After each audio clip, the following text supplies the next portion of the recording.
तो चीचे वतनी में mobile industry के हवाले से एक शख्सियत बहुत मशहूर है और आज हम उसी शख्सियत के पास हैं। बेसिकली कराची से कुछ और बिजनेस शुरू करने की नीयत से ये गए थे, लिंक्ड हो गए मोबाइल फ़ोन बिजनेस से। वो कहानी भी हम पूछेंगे जिया भाई से। यानी आप समझते हैं कि दवा ख़त्म हो चुकी है, अब से दुआ का टाइम रह गया है। मुल्क के अंदर इस वक्त बदकिस्मती से हम ये तय नहीं कर सके कि इख्तियारात की जो तकसीम है वो किसके पास क्या होनी चाहिए, और जिस दिन ये किसी एक चीज के ऊपर जमा हो जाएंगे तो मेरा ख्याल है कि उस वक्त हमारी जीत होगी इंशाल्लाह। अगर हम देखते हैं अपनी नेबरिंग कंट्रीज में भी, हम किसी का नाम भी ले सकते हैं, इसमें कोई बुरी बात नहीं है जी। आप देखें कि हालात चेंज होते हैं, गवर्नमेंट चेंज होती हैं, लेकिन जो इकोनॉमिकल रिफॉर्म्स हैं, जो इकोनॉमिकल पॉलिसीज हैं, दोज रिमेन अनअफेक्टेड। तो मैं देख लूंगा अगले 10 साल में इस मुल्क में कितनी स्टेबिलिटी है। बिल्कुल ऐसा। और मेरा पैसा $10 बिलियन से मुझे रिटर्न क्या मिलेगा। बिल्कुल। आज तो हालात ऐसे हैं कि मैं 1 लाख रुपए लगाते हुए डर रहा हूँ। बदकिस्मती के साथ मौजूदा इलेक्शन में वो जमात पूरे मुल्क में एक भी सीट नहीं लेके जा सकती। बिल्कुल ऐसे ही। मैंने उनसे पूछा आपने वोट किसको दिया, तो मुझे कहते हैं एक वोट मैंने इसको दिया, एक वोट इसको दिया, और वो दोनों नाम थे ना वो बिल्कुल अपोजिट थे। तो मैंने कहा ऐसा क्यों किया भाई, यार ये जो है ये मेरा फेवरेट आदमी है, लेकिन ये बंदा जो है ना ये मेरी बरादरी का था, तो उसको मुझे देना मजबूरी था। आपने देखा जिया भाई कितना खुशगो है, तो उसके पीछे भी एक राज है, और राज ये कि जिया भाई जो है माशाल्लाह से लॉयर भी है। बेसिकली हमारी फैमिली चीचावतली में है, तो जो माइग्रेट हुई है जी वो गुजरांवाला से हुई है। ओके। तो हमारे दादा अबू जो थे वो इधर आए थे। भाई लिब्रा है माशाल्लाह जिया भाई, तो आज 2 लिब्रा एक साथ हैं अल्हम्दुलिल्लाह।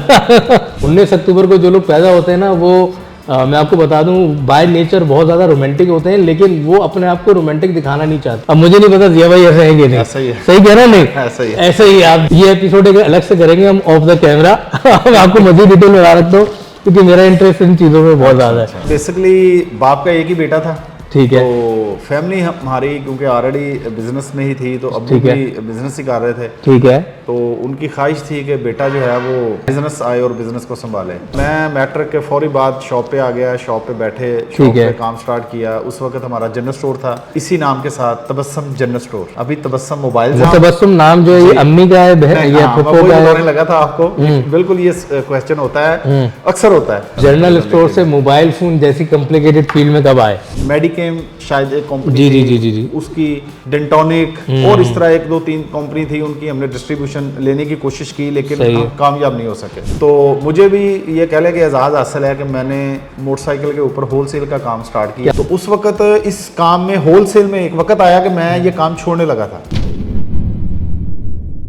जिस तरह एक फिक्रा बोला जाता है कि हर कामयाबी के पीछे एक औरत का हाथ होता है, तो मेरी जो सक्सेस है उसके पीछे इम्तियाज भाई का हाथ है। 10 रुपए प्रॉफिट के ऊपर काम शुरू किया। सही। अल्हम्दुलिल्लाह मुझे याद है जी, पहली शिपमेंट मेरी उस दौर में 15 लाख रुपए की थी और मैंने पहले दिन अपना स्टॉक फिनिश कर दिया था। उसके बाद जमाने के 15 लाख रुपए आज के समझ लें 1.5-2 करोड़ रुपए की बात है। तो माशाल्लाह कितनी कंट्रीज में विजिट कर चुके हैं अभी तक आप? हमेशा एक चीज़ कहता होता हूँ कि भाई आप ये ना देखें कि इस वक्त इस मार्केट में या इस डोमेन में कितने लोग काम कर रहे हैं, आप ये देखें कि आप इतने लोगों की मौजूदगी में मुनफरद क्या करेंगे। तो उस वक्त मैंने 10 रुपए प्रॉफिट के ऊपर काम शुरू किया, तो लोग हंसे इस चीज के ऊपर कि ये मुमकिन नहीं है कि 10 रुपए प्रॉफिट, उनका 10 दिन में दुकान बंद हो जाएगी।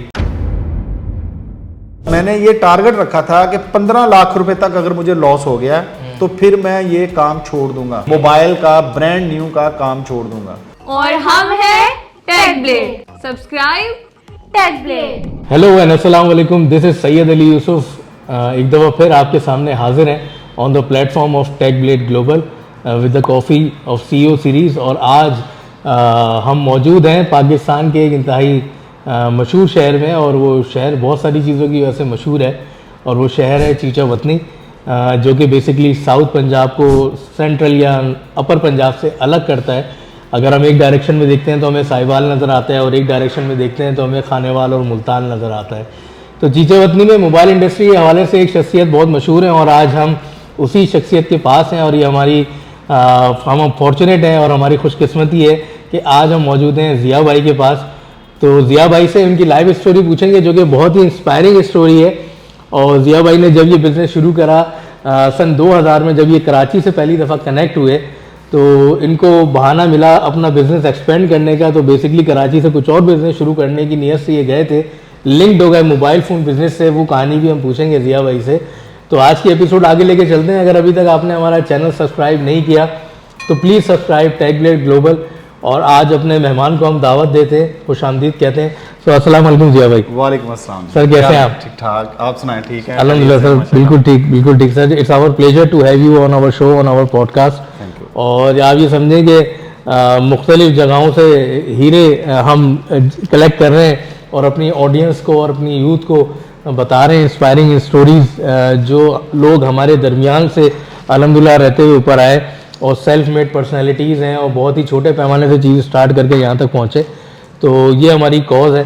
आप बताएं सर, कैसे हैं? अल्हम्दुलिल्लाह मैं बिल्कुल ठीक हूँ जी। कैसा रहा 2023 और 2024 को आगे कैसे देख रहे हैं? 2024 देखें अगर तो मौजूदा हालात में इलेक्शंस के हवाले से देखा जाए तो बस मुल्क के लिए दुआ है जी। सही है। दुआएं हैं कि अल्लाह पाक जो इस वक्त हम जिस स्टेज पे खड़े हैं और जिस तरह के हालात और सिचुएशन बनी हुई है कि अल्लाह करीम हमारे मुल्क के ऊपर आमीन। रहमत करे, अल्लाह आसानियाँ करे कि हमें इस वक्त ये जो बंद गली सियासत की जिसमें हम खड़े हैं तो हमें कोई ना कोई ऐसा रास्ता मिल जाए सही। कि कम से कम जो लोग हैं यहाँ पे बसने वाले जो इतने करोड़ लोग हैं उनके लिए कम से कम आसानियाँ पैदा हो जाए। बिल्कुल, यानी आप समझते हैं कि दवा खत्म हो चुकी है, अब से दुआ का टाइम रह गया है। जी देखे दवा, ये दवा का इस्तेमाल 8 फरवरी को हो चुका है। नहीं दवा भी देखें, दुआएं भी साथ साथ चलनी है, सही है। तो दवा भी होनी है। और मैं समझता हूँ कि जिंदगी का सफर तो देखें ना खत्म होने वाला सफर है। सही है। और ये सफर इसी तसलसल के साथ जारी रहेगा। तो बस मुल्क के अंदर इस वक्त बदकिस्मती से हम ये तय नहीं कर सके कि इख्तियारात की जो तकसीम है वो किसके पास क्या होनी चाहिए। बिल्कुल। तो बस इसी की लड़ाई है और हम, मेरा ख्याल है कि बेहतरी की तरफ ही जा रहे हैं इंशाल्लाह हम बेहतरी की तरफ ही जा रहे हैं। क्योंकि एक सियासी जमात की क़यादत थी वो पिछले दिनों ज़ेर अताब रही जी। अब फिर उसके बाद एक दूसरी क़यादत है, अब वो ज़ेर अताब है और फिर आगे देखते हैं कि कौन होगी। तो मेरा ख्याल है कि इस सारी सिचुएशन में वक्त आएगा कि जितने भी पॉलिटिशियंस हैं ये सीखेंगे, बिल्कुल ये सीखेंगे इंशाल्लाह। और जिस दिन ये किसी एक चीज के ऊपर जमा हो जाएंगे तो मेरा ख्याल है कि उस वक्त हमारी जीत होगी इंशाल्लाह वोटर की। और मेरे ख्याल से होना भी ऐसी चाहिए कि मावराए attachment to any political party जो एजेंडा पाकिस्तान के लोगों का एजेंडा है उसको आगे रखना चाहिए। क्योंकि अगर हम देखते हैं अपनी नेबरिंग कंट्रीज में भी, हम किसी का नाम भी ले सकते हैं, इसमें कोई बुरी बात नहीं है जी। आप देखें कि हालात चेंज होते हैं, गवर्नमेंट चेंज होती हैं, लेकिन जो इकोनॉमिकल रिफॉर्म्स हैं, जो इकोनॉमिकल पॉलिसीज हैं, those remain unaffected and regardless कौन आ रहा है, कौन जा रहा है, कौन हुकूमत बना रहा है, मुल्क के लिए जो डेफिनेशन सेट कर दी गई है, इकोनॉमिकल की जो कंडीशन सेट कर दी गई है, वो किसी के आने जाने से चेंज नहीं होती। बिल्कुल ऐसे हमारे यहाँ क्या है कि इदारों के साथ साथ जो हमारी स्ट्रेटेजिक पॉलिसीज है, हमें खारजा पॉलिसीज की बात नहीं कर रहा, चलिए उसको आप पॉलिटिसाइज रखें, किसी का झुकाव किस तरफ है, किसी का किस तरफ है, लेकिन एटलीस्ट जो पॉलिटिकल स्ट्रेटजीज हैं, जो पॉलिटिकल पॉलिसीज हैं, सॉरी जो इकोनॉमिकल पॉलिसीज हैं, उसको तो हम अनअफेक्टेड रखें सियासत से, उसको तो पॉलिटिसाइज ना करें। क्योंकि देखिए सर, आप भी एक बिजनेसमैन है, मैं भी एक बिजनेसमैन हूँ, हम लोग एक लेवल के बिजनेसमैन है। अगर हम वैसे बिजनेसमैन बन के सोचेंगे हम यहाँ पे पाकिस्तान में $2 बिलियन या $5 बिलियन या $10 बिलियन इन्वेस्ट करने का सोच रहे हैं, तो मैं देख लूंगा अगले 10 साल में इस मुल्क में कितनी स्टेबिलिटी है। बिल्कुल ऐसे। और मेरा पैसा $10 बिलियन से मुझे रिटर्न क्या मिलेगा। बिल्कुल। आज तो हालात ऐसे हैं कि मैं 1 लाख रुपए लगाते हुए डर रहा हूँ, क्योंकि मुझे पता ही नहीं यार कि मैं अगर आईफोन का इंपोर्टर हूँ तो आई डोंट नो कि आईफोन के ऊपर कल क्या पॉलिसी बननी है, PTA क्या है, ऑफिशियल वारंटी क्या है, JV क्या है, किटे क्या है। आज अगर मैं फैक्ट्री लगाने जा रहा हूँ मोबाइल फोन की, तो कल क्या यही SKD मुझे फायदा देने वाला है या CBO में? क्योंकि अभी आपने देखा थोड़े दिन पहले हमारे पाकिस्तान में फैक्ट्रीज बंद हो गई। बिल्कुल ऐसे। 8-8 महीने ओप्पो, वीवो, शोमी, वीवो, आपका आईटेल, इन सब की फैक्ट्रीज बंद थी। बिल्कुल ऐसे ही। और वो फैक्ट्रीज बंद हुई तो लोकल ब्रांड्स खड़े हो गए। अब होना ये चाहिए कि लोकल ब्रांड्स भी चले, इंटरनेशनल ब्रांड्स भी चले, लोकल फैक्ट्रीज भी चले, इंटरनेशनल ब्रांड्स की फैक्ट्रीज भी चले। बट अगर ये इतनी इनस्टेबिलिटी रहेगी तो बिजनेसमैन कैसे आके इन्वेस्ट करेगा? मैं इसमें ना ये समझता हूँ कि जब तक देखें, अभी आप बाहर की दुनिया की बात कर रहे हैं, अगर हम आलमी वर्ल्ड लेवल पे देखते हैं, जितनी भी दुनिया में कंट्रीज़ हैं उनकी नो डाउट कि उनके अंदर भी कुछ थोड़ी सी ये चीज़ तो जलती है जी कि ख़ानदानी निज़ाम किसी न किसी हद तक मुख्तलिफ कंट्रीज़ में थोड़ा बहुत अवेलेबल है। लेकिन कम से कम वहाँ पे एक चीज़ ज़रूर है कि वहाँ पे पार्टीज़ जो है ना वो स्ट्रॉन्ग है, बहुत स्ट्रॉन्ग है। वहाँ पे हमारे यहाँ, क्योंकि अब ये खुशकिस्मती है या बदकिस्मती है, खैर मैं इसका फैसला तो नहीं कर सकता, लेकिन ये है कि हमारे अंदर आज बतौर वोटर किसी न किसी जगह पे शख्सियत परस्ती, पीर परस्ती, अपना मसलक परस्ती कह लें आप, बरादरी जो है, ये चीज़ें अभी भी हमारी जो है ना वो डोमेन से निकली नहीं है, और ये बहुत ज़्यादा है मेरे ख्याल हाँ से। जी। तो और यही वजह है कि इलेक्शन लड़ते वक्त कोई भी पार्टी इस चीज़ को देखती ही नहीं है कि हमने क्या नजरिया और क्या चीज़ लेके जानी है। बिल्कुल ऐसे। हमने वोटर को क्या बताना है कि हम आने वाले 5 साल में आपके लिए क्या लेके आएंगे। ना ही वोटर इस चीज़ की ख्वाहिश रखता है बिल्कुल कि मैं पूछूं कि आप अगर आएंगे तो आप 5 साल क्या करेंगे, आपका तो वो एक पोर्टफोलियो क्या है, एजेंडा जी, क्या है। बिल्कुल। तो वो खानदानी निज़ाम एक चल रहा है। अब खानदानी निज़ाम में मेरा नहीं ख्याल कि कोई कंट्री जो है उसके अंदर इस तरह एक ऐसी पॉलिसी तसलसल के साथ चल सकती है, नहीं पॉसिबल। क्योंकि वजह यह है कि एक पार्टी आती है, वो किसी नजरिए पे नहीं आ रही, वो आ रही है फेवरिज्म पे। यस, वो अपनी शख्सियत परस्ती के ऊपर आ रही है। बाप है, भाई है, बेटा है, बेटी है, चचा दामाद है, ताया भतीजा, हाँ, ऐसे ही है। तो वो बस ये चीज़ें चल रही हैं। और मैं समझता हूँ कि जब तक अब देख लें हमारे मुल्क में, मैं समझता हूँ सियासी तौर पे अगर देखा जाए तो एक जमात है, मैं नाम नहीं किसी का भी लेना चाहता, लेकिन एक जमात ऐसी है कि जो उसका अगर हम जमाती नज़म देखें तो वो मिसाल है, लेकिन बदकिस्मती के साथ मौजूदा इलेक्शन में वो जमात पूरे मुल्क में एक भी सीट नहीं लेके जा सकती। बिल्कुल ऐसे ही, एक भी सीट लेके नहीं जा सकी। बहुत सारे आज भी लोग हैं जो अभी भी मैं समझता हूँ कि मुखालफ, उस जमात के मुखालफ लोग उनकी तस्वीरें शेयर कर रहे हैं इस चीज के साथ कि जी इन्होंने इस्तीफा दे दिया है, इन्होंने ये बहुत अच्छी एग्जांपल दी है, इन्होंने ये बहुत अच्छी मिसाल पैदा कर दी है। लेकिन जाहिर बात है ये जाहिरी बातें हैं, ठीक है, हम उनको इस वक्त वो हमें अच्छे भी लग रहे हैं, लेकिन जब कल को वो वोट लेने आएंगे फिर मुझे वही अच्छा लगेगा जो मेरी बरादरी का है। अभी सॉरी टू कट यू, मैं किसी के साथ बैठा था जी 100% यही हुआ जिया भाई। मैंने उनसे पूछा आपने वोट किसको दिया, तो मुझे कहते हैं एक वोट मैंने इसको दिया, एक वोट इसको दिया, और वो दोनों नाम थे ना वो बिल्कुल अपोजिट थे। तो मैंने कहा ऐसा क्यों किया भाई, यार ये जो है ये मेरा फेवरेट आदमी है, लेकिन यही बंदा जो है ना ये मेरी बरादरी का था, तो उसको मुझे देना मजबूरी था। बिल्कुल ऐसे। तो मतलब जब वोट एक फेवरिज्म की बुनियाद पे, बरादरी की बुनियाद पे पड़ेगा तो वो जस्टिस तो हुआ ही नहीं ना। बस यही चीज़ है जी। बहरहाल बस इसीलिए कह रहे हैं कि दुआ जो है वो दवा के साथ साथ दवा तो चल ही रही है, लेकिन साथ साथ हम दुआ भी करते हैं कि अल्लाह पाक हमें भी समझ दे इंशाल्लाह। हाँ, कि अल्लाह करीम हमारे लिए आसानियाँ करे। बिल्कुल। और आज की एपिसोड आप देख रहे हैं ये बहुत ही मुख्तलिफ हमारी डोमेन में जा रही है, और आपने देखा जिया भाई कितना खुशगू है, तो उसके पीछे भी एक राज है। और राज ये कि जिया भाई जो है माशाल्लाह से लॉयर भी है, LLB भी किया हुआ है, और ये जो यहाँ की एसोसिएशन और साहिवाल के जो एसोसिएशन है उसके मेंबर भी हैं, लॉ एसोसिएशन के मेंबर भी हैं। तो हम चलते हैं जिया भाई की कहानी की तरफ, तो सुनते हैं जिया भाई की कहानी, खुद उनकी ज़बानी। तो जिया भाई कब का पैदाइश हुई आपकी और कहाँ से ताल्लुक बेसिकली? बेसिकली हमारी फैमिली चीचावती में तो जो माइग्रेट हुई है जी वो गुजरांवाला से हुई है। ओके। तो हमारे दादा अबू जो थे वो इधर आए थे। सही है। और उसके बाद अल्हम्दुलिल्लाह फिर उनकी नस्ल जो है वो यहाँ फैली सही। है। और इस वक्त हमारी फैमिली जो है वो तकरीबन ऑलमोस्ट सारी बिजनेस से ही रिलेटेड है, जबरदस्त। और बड़े अच्छा बिजनेस कर रहे हैं सभी, सही, जितने सही। भी कजन्स हैं। और उसके बाद बाकी 1977 की मेरी पैदाइश है और चीचावतनी की ही मेरी पैदाइश। ठीक है। और डेट और मंथ क्या है? अक्टूबर, कौन सी अक्टूबर? 19 अक्टूबर। 19 अक्टूबर। भाई लिब्रा है माशाल्लाह जिया भाई, तो आज 2 लिब्रा एक साथ हैं अल्हम्दुलिल्लाह।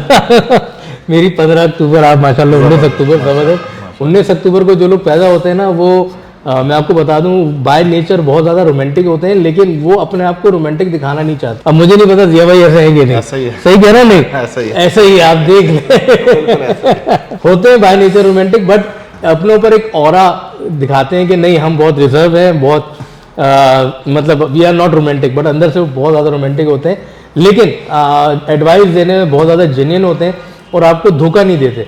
और जो सच्चाई आपको उनकी आंखों में नज़र आती है वो इतने ही सच्चे दिल के होते हैं।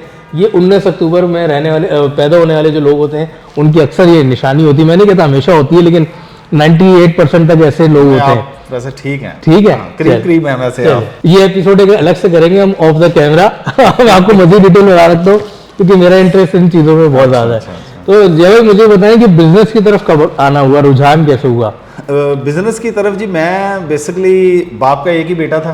ठीक है। तो फैमिली हमारी क्योंकि ऑलरेडी बिजनेस में ही थी, तो अब्बू ठीक है। भी बिजनेस ही कर रहे थे, ठीक है, तो उनकी ख्वाहिश थी कि बेटा जो है वो बिजनेस में ही आए। बिजनेस आए और बिजनेस को संभाले। ठीक है, तो हम मेमन तो नहीं है, ठीक है, लेकिन वो शायद सोच वो मेमनों वाली थी कि मैट्रिक किया और दुकान पे, अच्छा ज़बरदस्त। तो लेकिन उसके साथ साथ फिर अल्हम्दुलिल्लाह कारोबार भी किया मैंने, साथ ठीक है, साथ में अपनी तो 15-16 साल की उम्र में आपने दुकान संभाल ली। जी अल्हम्दुलिल्लाह। मैं मैट्रिक के फौरी बाद शॉप पे आ गया, शॉप पे बैठे, ठीक शॉप है। पे काम स्टार्ट किया। उस वक्त हमारा जनरल स्टोर था, ठीक है, इसी नाम के साथ तबस्सम जनरल स्टोर। ओके, अभी तबस्सम मोबाइल मोबाइल है, तो उस वक्त तबस्सम जनरल स्टोर के नाम से ठीक था। है।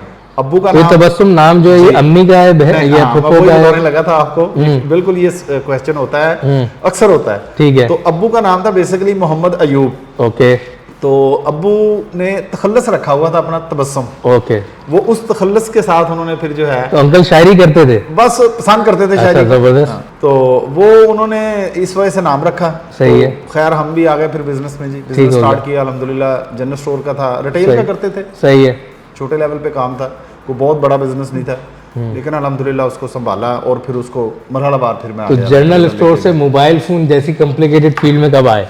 ये आप कह लें जी, मुझे मोटिवेशन अपने बाप की तरफ से ही रही है ठीक कि है। जब मैं दुकान पे बैठा था तो अब्बू की अक्सर ये चीज़ होती थी कि वो प्लान्स करते रहते थे कि हम ये कर लें, ये करें। अच्छा, इनोवेशन यानी बिल्कुल उनके अंदर ये नए-नए चीज़ थी, हाँ, ideas। कि डिस्ट्रीब्यूशन ले लें, इस कंपनी के ले लें, वो प्लान्स करते रहते थे। ठीक हो गया, तो बहुत अच्छी बात। फिर बल्कि उस वक्त हमने को 2-3 कोशिशें भी की कि हमें कोई मेडिकेम शायद एक कंपनी जी, थी, जी, जी, जी। उसकी डेंटोनिक और इस तरह 1-2-3 कंपनी थी, उनकी हमने डिस्ट्रीब्यूशन लेने की कोशिश की, लेकिन सही है। हम कामयाब नहीं हो सके। तो लेकिन वहां से फिर मुझे ये थोड़ी सी मोटिवेशन हुई कि हम होलसेल के ऊपर बिजनेस को start होलसेल, ओके। तो वो फिर अल्हम्दुलिल्लाह मैंने होलसेल का काम शुरू कर जो दिया। कराची का आप वाकया बता रहे थे मुझे वो हाँ, बताया मैं बिल्कुल बताता हूँ जी आपको। वो मैंने फिर काम स्टार्ट किया तो मुझे याद है, बल्कि अभी वो मुझे बात याद आ गई कि जब हम लाहौर में गए थे यूनाइटेड मोबाइल के रऊफ ईसा साहब, जी, जी, जी। तो उन्होंने उस वक्त खड़े होके हज़ारों लोगों के साथ एक चीज़ शेयर की थी कि मैं मोटरसाइकिल के ऊपर एसेसरीज बेचता रहा हूँ मोबाइल्स की। ठीक हो गया। तो उस वक्त जिस तकरीब में उन्होंने ये बात की, मैं उसमें मौजूद था और मेरी तरह हज़ारों लोग उस वक्त मौजूद थे। जी, जी। और मेरा ख्याल है कि उस वक्त जिस कंपनी के प्लेटफॉर्म पे हम खड़े थे, जिसके वो चेयरमैन थे, उन्होंने शायद करोड़ों के गिफ्ट से जो मुख्तलिफ जो डिस्ट्रीब्यूटर्स थे उनके अंदर तकसीम तकसीम किए थे। तो मुझे भी ये कह लें कि एजाज़ हासिल है कि मैंने मोटरसाइकिल के ऊपर होलसेल का काम स्टार्ट किया। क्या बात है। मैं जनरल स्टोर की सप्लाई जो थी पहले खुद की मैंने शुरू, सही। फिर उसके बाद मैंने 2-3 लड़के रख लिए, सही। वो करते रहे। और फिर वो मोटिवेशन क्योंकि बाप से पीछे रहती थी, तो फिर इसी दौरान मैं कराची फिर गया इसी चीज़ के लिए कि मैं कुछ देखूं, मार्केट्स विजिट करूं। लाहौर हम जाते रहते थे, हफ्ते में हमारा वीक पे 1-2 चक्कर लगते थे। कराची गए, कराची जाके फिर एक्सप्लोर हुई हैं चीज़ें बहुत ज़्यादा, वहाँ पे रहें, मार्केट फिरी, और फिर वहाँ से मुझे पी कैप का आइडिया मिला, नमाजी कैप जो है, तो वो फिर हमने ला के होलसेल करनी शुरू कर दी। फिर मैंने उसके लिए एक अलहदा से टीम बनाई, अपना वेयर हाउस बनाया, सही है। वहाँ से फिर हमने उसकी सप्लाई शुरू कर दी सराउंडिंग्स के अंदर। सही है। तकरीबन आप कह लें कि यहाँ से उकाड़ा और फिर इधर से गोजरा तक, फिर इधर खानेवाल, सही। तो इधर आप कर ले तो बुरे वाला तक जो है वो हम इधर जो है ना ये सारी अपनी सप्लाई देते रहे। सही। और अल्हम्दुलिल्लाह मीनवाइल जो है फिर एक वक्त आया कि चीचा वतनी 2005 आ गया। मेरा 94 में मैट्रिक ये कराची का बजट था सन 2000 का। जी 94 में मेरा मैट्रिक कंप्लीट हुआ था। सही और है। मीनवाइल आप कह लें जी के वक्त आ गया वही कि जनाब चीचा वतनी के अंदर मोबाइल की सर्विस चली। सही है। तो उससे तकरीबन 1 साल पहले मैंने कार्ड्स का भी साथ काम शुरू कर दिया था, कॉलिंग कार्ड्स का। सही है। तो बात फिर वही कि वहाँ पे भी वही मोटिवेशन थी, तो उसका भी होलसेल पे ही काम शुरू किया। सही है। और अल्हम्दुलिल्लाह अल्लाह का शुक्र है कि शहर के अंदर जितने भी दोस्त थे, लोग थे, मिलने वाले थे, जो कस्टमर थे, उन्होंने पजीराई दी। सही जो भी काम शुरू किया अल्लाह ने बरकत डाली। ठीक है। तो फिर बस कॉलिंग कार्ड से जो है वो हम चलते चलते फिर मोबाइल इंडस्ट्री की तरफ आ गए। और 2005 में आई थिंक सर्विस चली चीचा वतनी में, और डे फर्स्ट से हमने ठीक। काम शुरू कर तो मोबाइल जोन था मेरे ख्याल से उस जमाने में 2005 में। हाँ जी बिल्कुल जी। उस वक्त पहली आपकी पार्टनरशिप किसके हाँ, साथ? पहली जो पार्टनरशिप है वैसे ओवरऑल हम करते रहे हैं काम, लेकिन ये है कि कंपनीज के साथ जब हमारा काम स्टार्ट हुआ है वो 2005 के बाद फिर हम मोबाइल जोन की पहली डीलरशिप ली थी हमने। ठीक है। और नोकिया था उनके पास उस जी समय। बिल्कुल, उनके पास नोकिया था और उसके बाद फिर यूनाइटेड मोबाइल। तो मोबाइल जोन से 2005 में सफ़र शुरू हुआ, तो जी। सेकंड पार्टनरशिप फिर यूनाइटेड। सेकंड पे फिर हम यूनाइटेड पे चले गए और बस फिर रास्ते खुलते गए। और मुझे याद है कि बड़ा वो मुश्किल वक्त था जब हमने मोबाइल जोन की डीलरशिप ली। सही है। तो रिजवान साहब होते थे, वो आजकल माशाल्लाह सऊदी अरेबिया में होते हैं, हमारे लिए दुआएं करते रहते हैं अक्सर। अच्छा। फेसबुक पे जब भी उनसे मुलाकात होती है वो कमेंट्स करते हैं। तो गए उनके पास जी, उन्होंने एक टारगेट दे दिया हमें कि मंथली आपने इतना टारगेट अचीव करना है। तो मैंने जब आगे चीचावदी में ना जी काम शुरू किया होलसेल का, जब मेरा बेसिकली मोबाइल्स का बना एक माइंडसेट बना, तो उस वक्त इस काम में होलसेल में एक वक्त आया कि मैं ये काम छोड़ने लगा था। अच्छा। हाँ, मुझे मतलब देखा मैंने कि हम मार्केट से स्टॉक लेते थे, रिबेट्स के इशू थे और बड़ी चीज़ें थी, तो उसमें नुकसान जब उसको कैलकुलेट करते थे नुकसान बहुत ज़्यादा होता था। ये पार्टनरशिप से पहले की बात है जी। ठीक है। तो खैर उसके बाद फिर इम्तियाज़ भाई अभी जो बिज़नेस को मेरे को देख रहे हैं सारे को ओवरऑल सारा, तो वो भाई हैं, बड़े भाई हैं, मैं तो उनको बड़े भाई की तरह मानता हूँ जी। वो माशाल्लाह मेरी जो कामयाबी है, जिस तरह एक फ़िक्रा बोला जाता है कि हर कामयाबी के पीछे एक औरत का हाथ होता है, तो मेरी जो सक्सेस है उसके पीछे इम्तियाज़ भाई का हाथ है। क्या बात, ज़बरदस्त। ठीक है, तो उन्होंने माशाल्लाह मुझे हमेशा सपोर्ट किया। उन्होंने मुझे मोटिवेशन दी फिर इस चीज़ की कि हम होलसेल करें, रिटेल को छोड़ें, हम रिटेल पे करते हैं, हमें अपनी रोटेशन को बढ़ाना चाहिए और हम होलसेल पे आए। तो वो अल्हम्दुलिल्लाह फिर मैंने अपनी मार्केट में उस वक्त मुझे अच्छी तरह याद है 10 रुपये प्रॉफिट के साथ मैंने काम शुरू किया था। सही है। और माइंड में यही चीज़ थी कि बिजनेस का टर्नओवर बढ़ाना है। और वो चीज़ वही थी जो अक्सर हमें मिलती है, यहूदियों का कहा जाता है। और मैं तो उनकी एग्जांपल नहीं दूंगा, खैर वो बड़ा बुरा भी नहीं है, लेकिन मेमन बरादरी हमारे मौजूद है माशाल्लाह, हम देखते हैं क्योंकि मैं कराची से मुंसलिक रहा हूँ, तो मुझे बहुत चीज़ें जो हैं वो मुझे आइडिया है। सही है। तो उनका हम स्टाइल देखते थे तो माशाल्लाह बड़ा अच्छा था। बस उसी चीज़ से फिर जो है वो हमने फिर 10 रुपये प्रॉफिट के ऊपर काम शुरू किया। सही। अल्हम्दुलिल्लाह मुझे याद है जी, पहली शिपमेंट मेरी उस दौर में 15 लाख रुपए की थी और मैंने पहले दिन अपना स्टॉक फिनिश कर दिया था। ज़बरदस्त। उसके बाद ज़माने के 15 लाख रुपए आज के समझ लें 1.5-2 करोड़ रुपए की बात है। वो अल्लाह ने फिर ऐसे रास्ते खोले जी। फिर हम मोबाइल जोन की तरफ गए, मोबाइल जोन ने टारगेट दिया, अल्हम्दुलिल्लाह हमने वो टारगेट अचीव किया। ऐसा अचीव हुआ कि फिर हम यूनाइटेड मोबाइल की तरफ भी चले गए और फिर आहिस्ता आहिस्ता अल्लाह ताला की ज़ात जो है वो रास्ते खोलती गई अल्हम्दुलिल्लाह। तो मुझे याद है कि पहला हमारा जो एक टूर था हमें यूनाइटेड मोबाइल की तरफ से मिला। तो इमरान साहब थे जो मैं उस वक्त सेल्स पर्सन थे जो मुझे डील करते थे, तो उनकी मुझे कॉल आई। तो वो पहला उम्रा जो है वो मेरे वालिद साहब अच्छा ने वो अपना मतलब उम्रा किया जाके। सही है। ठीक है, वो मेरे लिए अपने एक बिजनेस की मैं समझता हूँ कि मेरी सबसे बड़ी कामयाबी वो थी। अगरचे अबू इससे पहले हज पे जा चुके थे, सही है, लेकिन मैं समझता हूँ कि उनको उम्रा पे भेजना, फिर उसके बाद अगले साल फिर अल्हम्दुलिल्लाह उम्रा मिला, अपने ससुर को भेजा, फिर उसके बाद और फिर अल्लाह ने रास्ते खोल दिए, अल्लाह ताला की ज़ात ने रास्ते खोल दिए। फिर इसी अपने बिजनेस के तवस्सुत से अल्लाह ने रिज़्क़ हलाल भी दिया, रोज़ी भी कमाई और अल्लाह ने दुनिया भी घुमाई अल्हम्दुलिल्लाह। अल्हम्दुलिल्लाह। तो माशाल्लाह कितनी कंट्रीज में विजिट कर चुके हैं अभी तक आप? मैं इस वक्त तकरीबन कोई 18 से 20 के करीब कंट्रीज़ हैं जी जो विज़िट कर चुका हूँ। और मेरा ख्याल है कि ट्रैवल्स की जो है वो तो सेंचुरी से भी ज़्यादा हो चुके हैं। अच्छा माशाल्लाह, ज़बरदस्त, अल्हम्दुलिल्लाह। तो जिया भाई ये बताएं कि जो डिफरेंस ऑफ बिजनेस है वो क्या देखते हैं आप? माइंडसेट का जो डिफरेंस है आज से 12 साल पहले जी 2010 में, 11 में, 12 में, और आज 2024 हो फिर 25-26 अभी आगे इंशाल्लाह आएगा इंशाल्लाह। तो क्या डिफरेंस क्या फील कर रहे हैं? लोग बदल गए हैं या मार्केट बदल गई है या कस्टमर बदल गया है? देखें मैं ये समझता हूँ ये बदलाव जो है ना ये तो एक तसलसल है। इंसान जब से दुनिया बनी है, इंसान का वजूद इस ज़मीन पे आया है ना, तो एक इर्तिका का सफ़र है, वो चल रहा है। बिल्कुल। तो वो चलता रहना है, वो इसी तरह ही रहना है। हाँ, उसमें नॉर्म्स चेंज होती रहेंगी, चीज़ें बदलती जाएंगी। अब उसमें स्पेशली हमारी यूथ जो है, नौजवान जो हैं, उनके लिए मैं एक बात कहना चाहूँगा कि जब भी मैंने अक्सर देखा है कुछ दोस्त अहबाब को आते हैं, कोई बात होती है जी, काम के हवाले से होती है, बिजनेस के हवाले से होती है, किसी आइडिया पे बात होती है, तो मैं हमेशा एक चीज़ कहता होता हूँ कि भाई आप ये ना देखें कि इस वक्त इस मार्केट में या इस डोमेन में कितने लोग काम कर रहे हैं। आप ये देखें कि आप इतने लोगों की मौजूदगी में मुनफरद क्या करेंगे। आपने इनफरादियत लेके आनी है, पहली चीज़। और दूसरी चीज़ ये है कि जब भी आपने कोई बिजनेस प्लान करना है तो आप ये देखें कि उस चीज़ की ज़रूरत लोगों की बेसिक क्या है, लोग क्या चाह रहे हैं और उसमें गैप तलाश करें मार्केट के अंदर। और मेरी जो बिजनेस की सक्सेस है, मैं आज भी समझता हूं वो यही चीज़ है। वजह, हम उस वक्त बड़े शहरों से दूर बैठे थे, लोगों को बड़ा मसला था। मोबाइल फोन्स में डेफिनेटली आपको पता है, बॉक्स पैड न्यू फोन जो ब्रांड न्यू, उनमें मार्जिन बहुत कम है और उनमें ट्रांजैक्शंस बहुत ज्यादा हैं। तो उस दौर में ऑनलाइन का तो सेटअप नहीं होता था, पैसे बाई हैंड कैश लेके जाना पड़ता था। वो अब हम अगर 15-20 लाख भी साथ लेके चले जाएं तो वो कितना रिस्क होता था। लेकिन जब हम आके वो 15-20 लाख का स्टॉक बेचते थे ना, तो हमें उसमें से 4-5 हज़ार रुपये बचता था। तो मैंने ये गैप फील किया और मैंने ये सोचा कि हमें कुछ ऐसा करना चाहिए कि हम मार्केट के अंदर लोगों को लाहौर जाना उनका जो है ना वो कट कर दें।